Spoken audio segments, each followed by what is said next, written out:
How to delete Remitly transfer history. Hello everybody, welcome back to my channel. This is me Bipin Bisnath, and today I'll guide you on how you can delete the Remitly transfer history.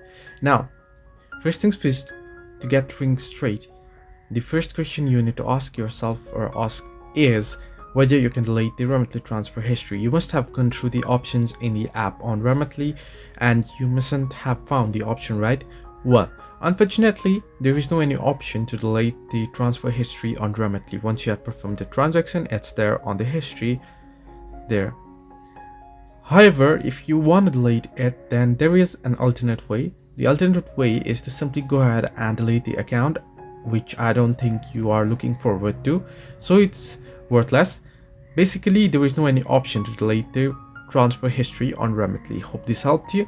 Do like and subscribe, and do not forget to leave a comment down below if you have any further issues.